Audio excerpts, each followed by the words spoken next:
Navoiylik o'sha mashhur murabbiylar sulolasi vakillari Petrovlardan Max Holloway'ning uslubi jangga chorlayapti oktagon o'rtasida.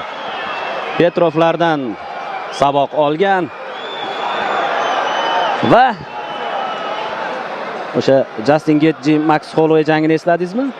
O'shada ajoyib tarzda jangga chorlagan edi, lekin Max Holloway tavakkal qilmadi Kudrinskiy. Yo'q.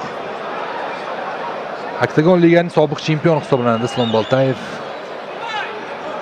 Albatta o'sha Murat Abdurahmonovni ajoyib tarzda mag'lub etgan edi.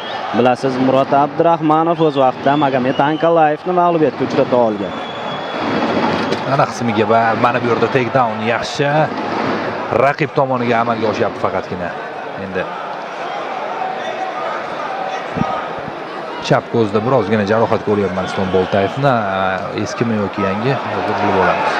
Yaxshi, oyoqqa tura oldi do'stlar. Ha, Boltayevning kuchli jihati stoyka. Yana tanaga seriyalarni ijro etdi. Kombinatsiya yaxshi. Qorin va bosh qismiga qo'llanyapti.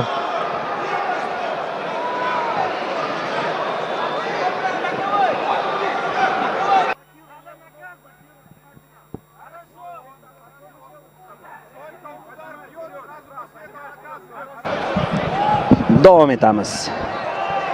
O'rta vazn toifasi 83-9 kg ikkilik Boltayev taqitni davom ettiryapti. Masofani qisqartirishga harakat qilyapti. Middle kick Kudrinskiy.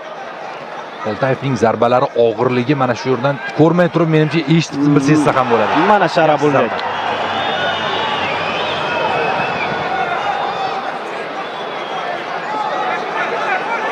Qo'l bilan tutib olyapti va Kudrinskiy chiqib ketyapti. O'tkazdi mana shu zarbani.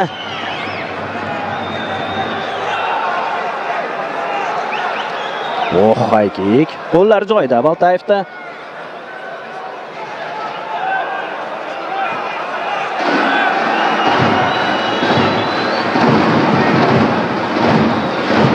Oldingi qo'lda jeb zarbasini amalga oshiryapti Kudrinskiy. Yana bir high kick.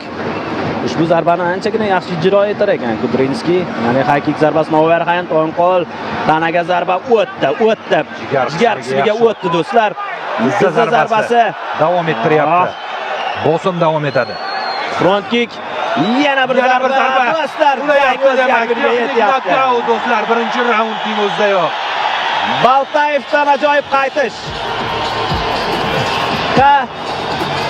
U so'nggi mag'lubiyatdan so'ng mana shu tarzda, chiroyli tarzda g'alaba qozonyapti do'stlar. Bu g'alaba kerak edi Boltayevga.